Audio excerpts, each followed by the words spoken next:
paano mo pagagandahin ang espiritu mo?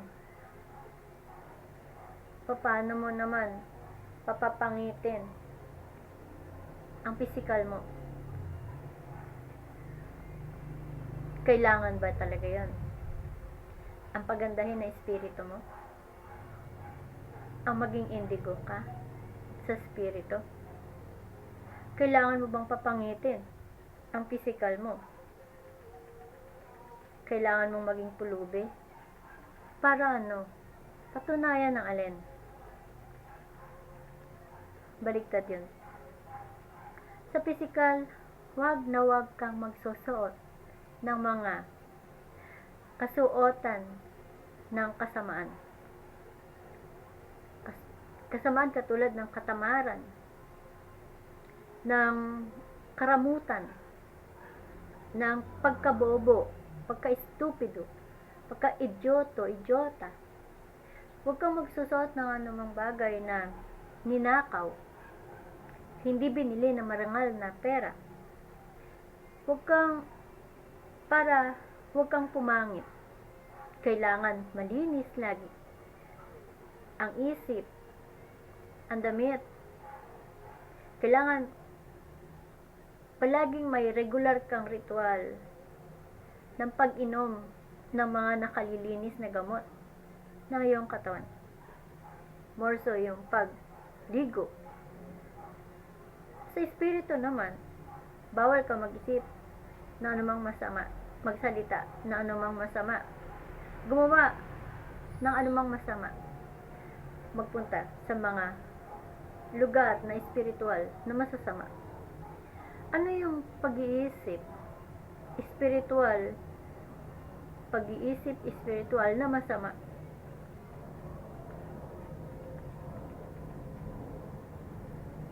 Yung ang iyong mga iniisip ay sinasabi, ginagawa at pinupuntahan ng mga lugar ay hindi na base sa mga nakalulugod sa iyong mga magulang bilang pisikal na tao.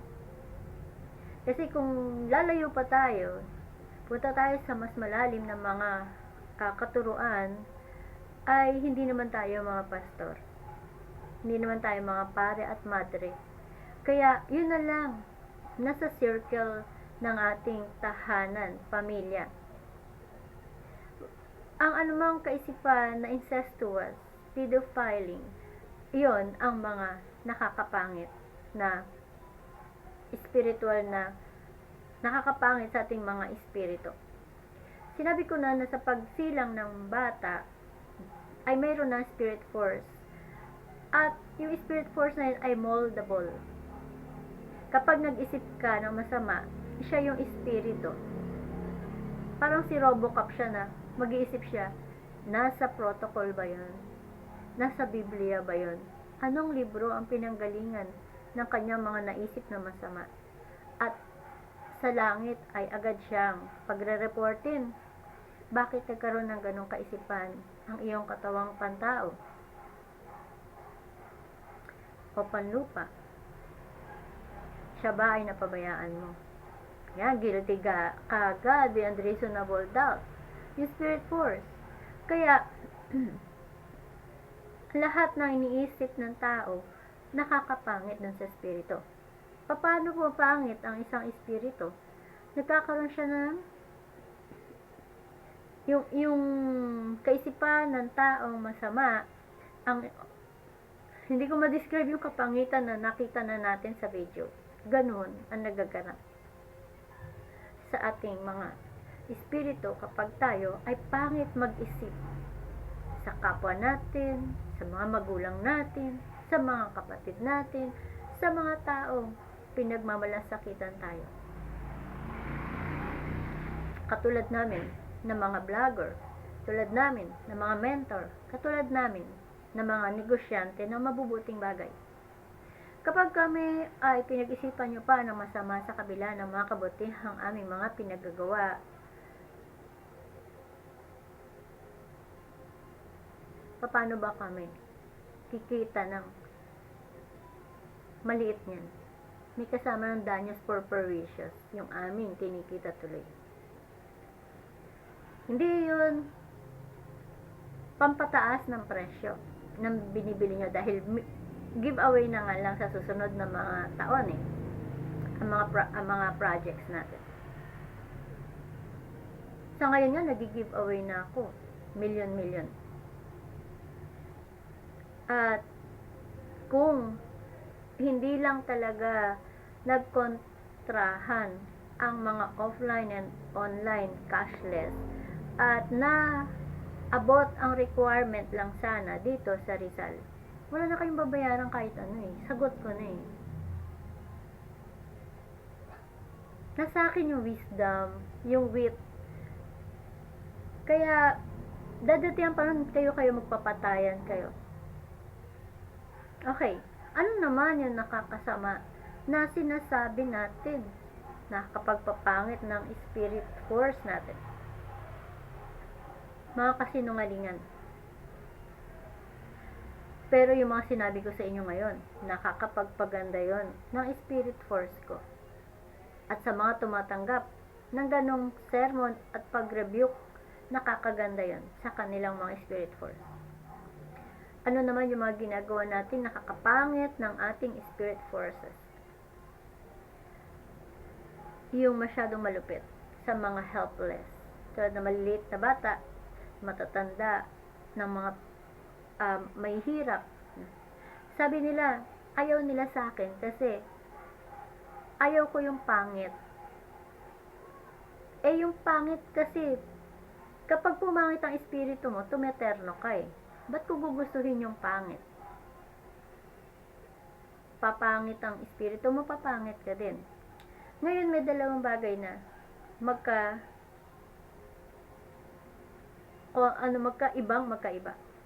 Sa espiritu, pumapangit, sa katawan, gumaganda. May mga pagkakaiba.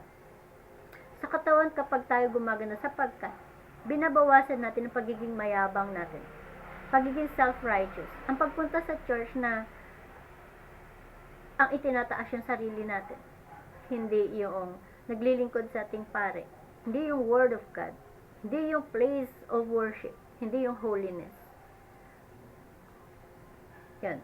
Yun yung magkabaligtad. Kapag tayo sa akala natin tayo na yung pinaka banal, yung espiritu natin, yun na yung pinakapangit. Okay. Kapag tayo nagbigay, kahit na maliit lang, ngunit bukal sa puso natin, iyon ay nakakapagpaganda ng espiritu natin. Ngunit tignan nyo, ang pagbibigay hindi palagi na nakakapagpaganda ng espiritu, nakakapagpapangit din. Sapagkat kung nagbibigay ka, upang utangin mo rin doon sa pastor mo right away matapos yung worship service, then nakakapagpapangit yun ng espiritu, hindi lang ng espiritu mo, kundi espiritu ng pastor mo or pastora mo din. Nakakapagpasakit ng damdamin. Tapos yung isusumbat mo pa, wala nga kaming makain, binigay na nga lang namin sa inyo, pambili namin ng bigas yan Maraming ganyan. Akala nyo hindi totoo. Maraming ganyan. Okay. Katulad halimbawa, meron naman bigayan, may bigayan. Hindi naman nawawala sa church yan. Tapos, alam mo, na para doon sa member yun. Pero, hindi mo na siya isinali, hindi pa binigay yung equivalent cash. Pero napapakinabangan nyo palagi. Hindi lang offline, online pa.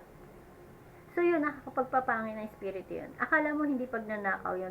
Akala mo we have the obligation to always connect na yung parang obligasyon pa namin na kami pa yung maningil. Yan. Hindi obligasyon yun. Na yung paniningil, dapat yun ay hinahatdan ng kusa. Sapagkat ang hindi nga atin, at inangkin natin, ay ninakaw na rin natin yun. So, nakakapagpapangit ng espiritu yun.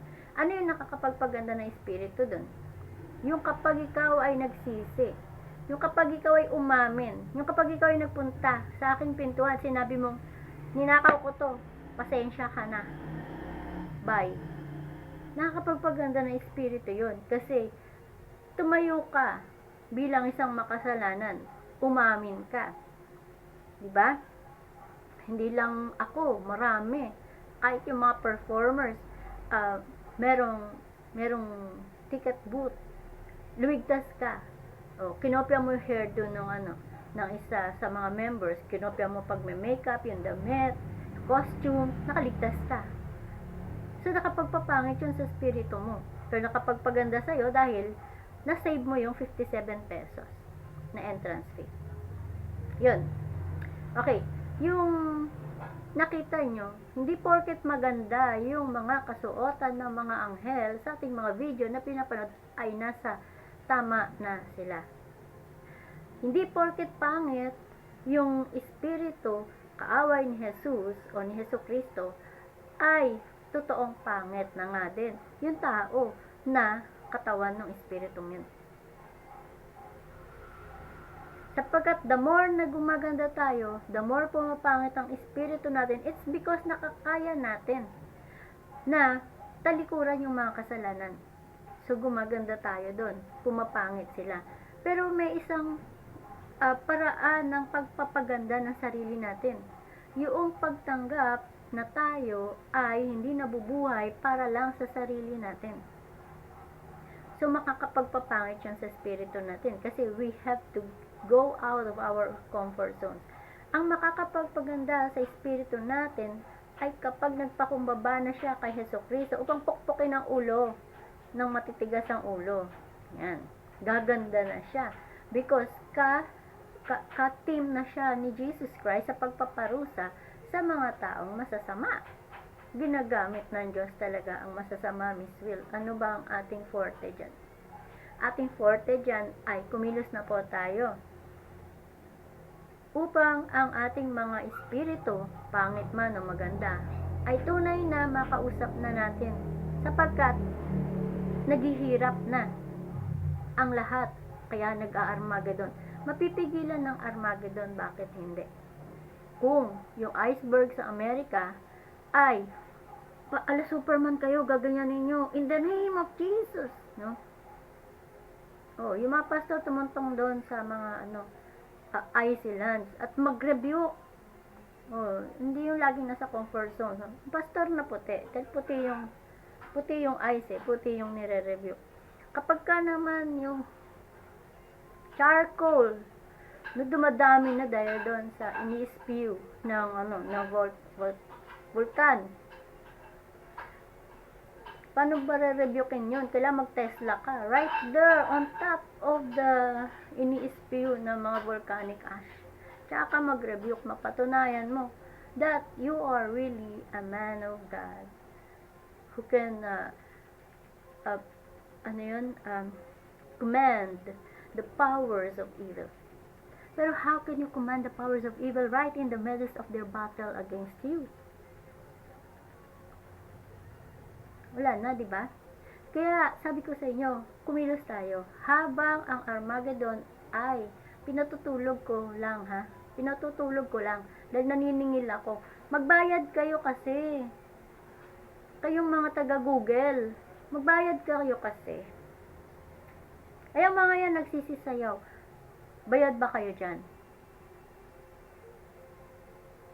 Sa mga subscription, how sure are you natatanggap nila ng kamay mismo nila?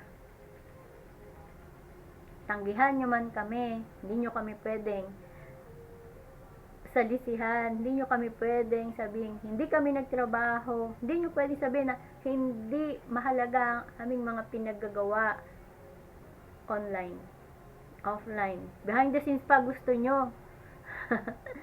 Mahal yun. Pag naghanin mo na lang kami,